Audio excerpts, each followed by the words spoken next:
I'm going to ask about Rich Rodriguez taking over a program like that. Have you in your career ever had to come in and start, from a program that was down in the dumps to try and rebuild it? And what were the challenges involved with that? Never did it, so no challenges. Okay, Rob? The issue of injury reports and conference-wide injury reports has come up. Larry Scott has talked about apparently consulting with athletic directors. If it comes to that, what would you like to see Rob Mullins advocate for on behalf of your program? I think the whole issue is silly. If you want to talk about them, talk about them. If you don't want to talk about them, don't talk about them. And I don't think coaches should ever mandate to reporters what they should write or shouldn't write.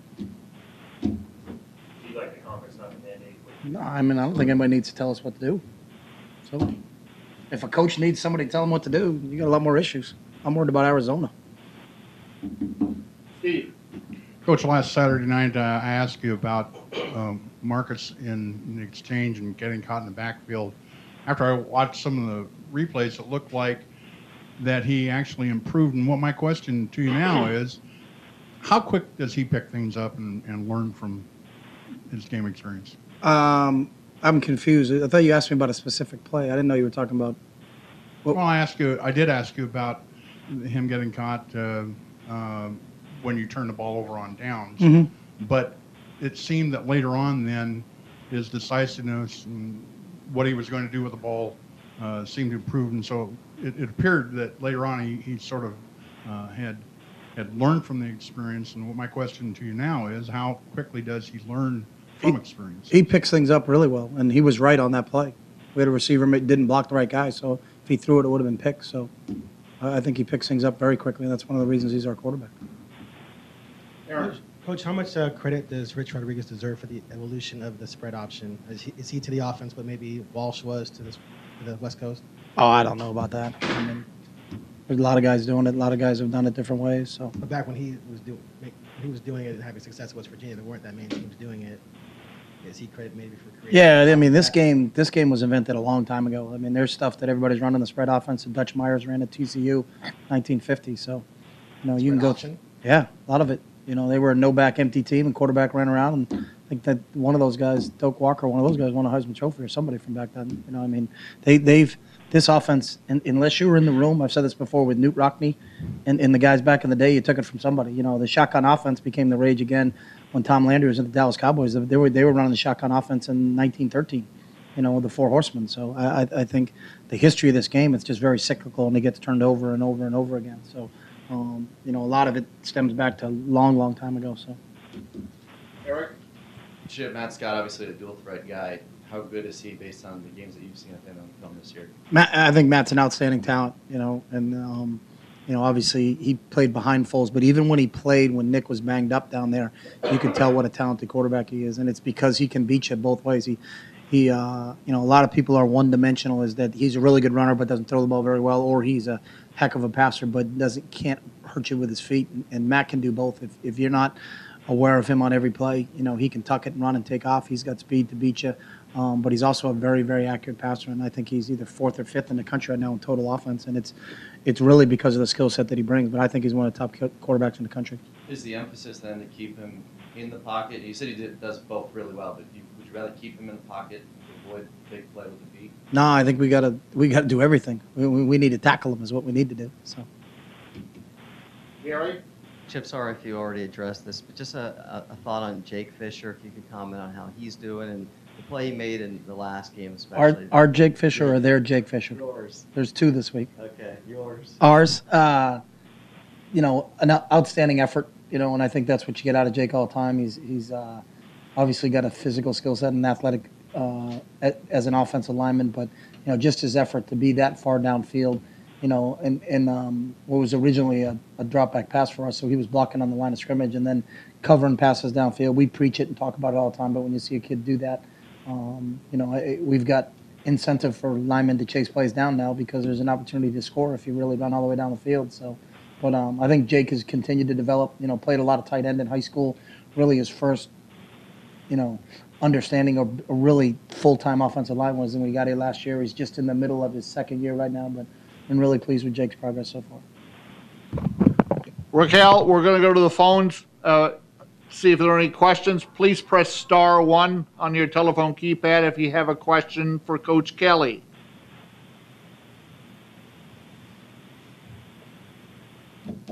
At this time, there are no questions. Yeah. I'm sorry, we do have a question from Craig Morgan with Fox Sports. Hi, Chip. I just wanted to ask you, I think the layman will look at these offenses and say, oh, they're the same thing. What are the similarities? What are the differences between these offenses? I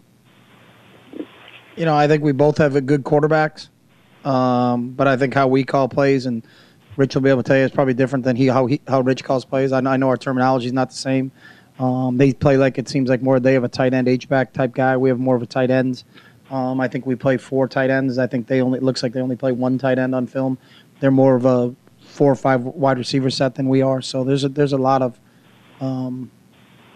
things that differentiate the two programs. Any more questions, Raquel?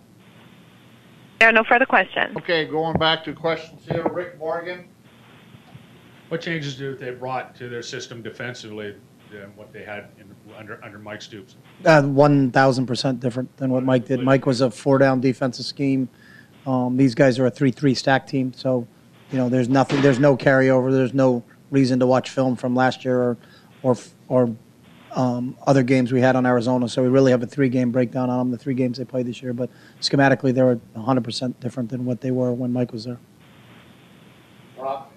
You mentioned how they spread it out 4 or 5 wideouts. Eric Dargan's played a lot for you in nickel. He was playing some corner late in the game last week. How has he progressed over the last couple of years into a guy you can rely on? Eric's done a really nice job, and has continued to progress here.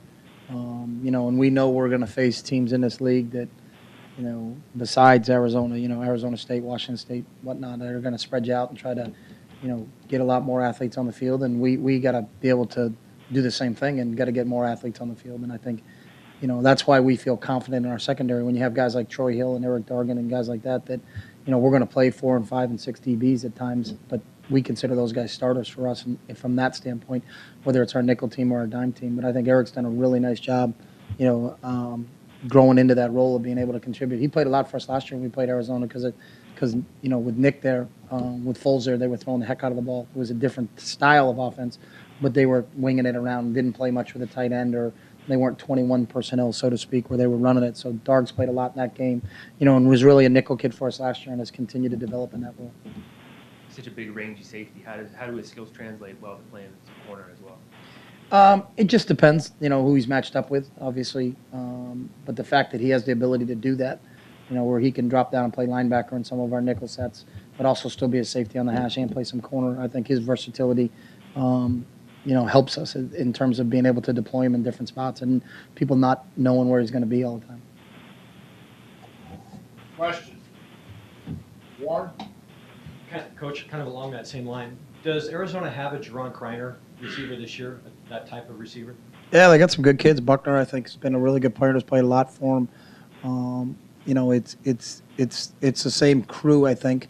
They lost Jerron, but it's not like the cupboard's bare there. So they've got 3 or 4 kids that have over 10 catches in their first 3 games, and they're tall, long, angular guys. So they're gonna, they present good targets because they've got great range. But there's a few of those guys. Buckner being specific. Rob? A lot of us outside media fans too are looking forward to this game and starting conference play. You guys have saying all the right things as before. Do you need to address any more on a regular basis, win the day and every game's a Super Bowl? I mean, is that essentially unsaid within the program at this point? Focus they bring each day? I think it's a fundamental of our program, and it's like anything else. We continue to emphasize it. You can just look at examples last week where people may not have taken games as serious as they should have taken them, and they lose. You only get 12 opportunities. That's why I've never understood the let's circle this game and let's circle that game and circle that game. Well, when you do, you circled 3 of them, so you're 3-9. You better come to play every single week. And the unique thing about our sport compared to any other sport is that the regular season matters. The top 1 and 2 teams are the only guys who go. So if you have a slip up, then you're putting it in the hands of somebody else. So if you don't approach every day and every week that way, then you got nobody to blame but yourself. So I think our guys understand that, and that it's on the line every single day. It's on the line every day you go out and practice, on the line every single game you play, because if you don't have it that way and you go out and lose, you got nobody to blame but yourself, because maybe you said, well, hey, we were going to take somebody lightly. But it's such a short regular season. I don't understand the mentality of hey, we got a big one coming up in 2 weeks. You got a big one every single time you get out there. It's just like a boxer. Maybe a 12-round fight. You could be winning on the scorecard 8-0, but in the 9th round, you can get knocked out. and that's what our game's like. So. Does your, not without giving away the game plan, do blitz packages, you have to be a little more cautious with those against a guy like Scott who can do so much with his feet? No, I mean you got to pressure him and you got to tackle him, so you got to get after him. And then in terms of the secondary, how good of a test do you think, given the first three opponents and now quarterback like Scott, how good of a test will this be for that group? I think how good a test will this one coming up? I mean, I think we played two good quarterbacks in Applin and Derek Carr from Fresno, you know. And I look at what Fresno did again last week against Colorado, and I said it after the game. I thought Fresno was a pretty good football team. So, you know, I thought both those guys were high-level quarterbacks. You know, Applin was the player of the year in his conference, and I think Derek Carr's a really good prospect himself. So, but I think Matt's the best we're going to play so far to date. Raquel, going back to the phones one more time. A reminder, please press *1 on your telephone keypad if you have a question.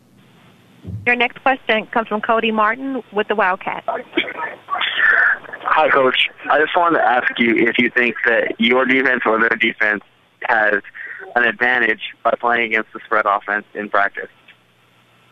I think they probably both do.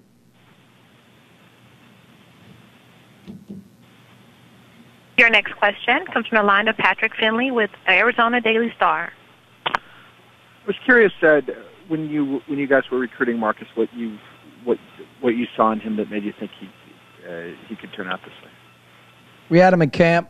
You know, thought he was had a great skill set, very accurate passer, made great decisions, certainly could run, great change of direction, tall, rangy, smart, intelligent, good team player. You know, he had it all.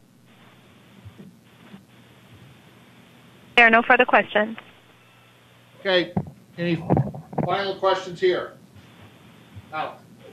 Chip, Rich Rod remembers you from when he was still at West Virginia. What do you remember about him during those days, and what have you seen? You know? I'll make sure, but I saw Rich Rodriguez when he was the offensive coordinator at Clemson when I went down to watch the spring practice. I never visited Rich when he was at West Virginia. So I met him back then in '99. He was the offensive coordinator at Clemson. He had Woody Dancer as a quarterback. And usually during the spring, you'll take some trips or a couple other schools. Northwestern was there at the time. You got a chance to watch Clemson practice in '99. So that's when I saw Coach Rodriguez. From a decision-making standpoint, especially the linebackers in the secondary, is it more difficult, or I guess the split-second decisions that they'll have to make if Scott's rolling out of the pocket and knowing that he can still either throw the ball or tuck in and run while you're defending a receiver in the secondary? Is there a lot more of that split-second decision-making, you think, facing a quarterback like this than a traditional pro-style quarterback? No, I mean, it's just part of the scheme you have to face. But, you know, you face Matt Barkley at USC, and probably their number one pass is naked bootlegs to the field with Matt. So, you know, it just depends on who you're defending and what their scheme is and how they're employing it. But I don't think it has a difference to whether you're a pro-style quarterback or a dual-threat quarterback. It depends on how the offense that you're facing decides to deploy themselves. So USC does such a good job of running the football from a zone scheme that one of the counters to it is to run nakeds and boots off of it. It's no different than what the Broncos did with John Elway. You know, you're probably not as concerned about him running the ball, but, you know, getting any quarterback on the perimeter with nobody in his face presents problems to people. So. Going back to Fresno State, were you surprised on how well they did against Colorado? Nope.